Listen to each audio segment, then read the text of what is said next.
L'édito politique maintenant de Bruno Jeudi de Paris Match. Après Nicolas Hulot, c'est l'autre grosse prise du premier gouvernement d'Emmanuel Macron, Bruno Le Maire. On en parlait dans la revue de presse à l'instant, l'ancien ministre de Nicolas Sarkozy, ministre de l'économie désormais.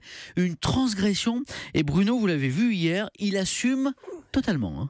Oui, Samuel, et quand vous lui demandez comment il va, le nouveau ministre de l'économie vous répond du tac au tac: je n'ai jamais été aussi heureux dans ma vie politique, et pas seulement parce qu'il a fait visiter hier son nouveau lieu de travail à sa femme et 3 de ses 4 garçons. Bruno Le Maire est heureux de participer, dit-il, à la recomposition de la vie politique voulue par Emmanuel Macron. Le maire a connu pourtant bien des montagnes russes au cours des 12 derniers mois. Lui qui a théorisé le besoin de renouveau politique admet s'être planté.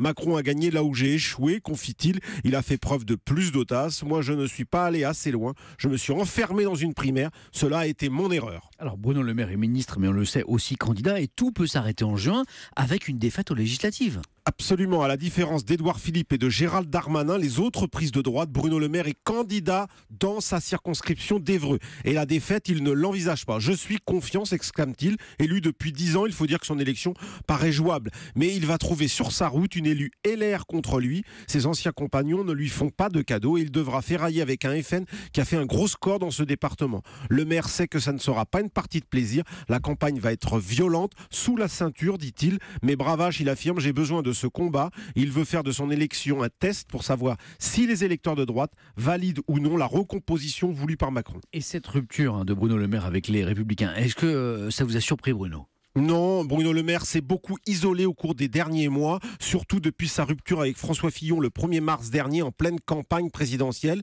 Il reconnaît que la période fut difficile, mais cette prise de distance avec la droite remonte en réalité au débat sur le mariage pour tous. Bruno Le Maire a assumé son approbation quand la plupart des dirigeants manifestés contre la rupture idéologique commencent à ce moment-là. Libéral et européen, ouvert sur les questions de société, Le Maire est plus proche de Macron que de Wauquiez. Le Maire résume d'une formule l'état de la droite. D'une certaine manière, elle n'est pas sortie du sarkozysme. C'est ce qui l'a fait échouer. La transgression Bruno Le Maire, c'est l'édito politique de Bruno Jeudi, très en forme ce matin, alors que je sais qu'il a couru des kilomètres et des kilomètres ce week-end. Merci Bruno.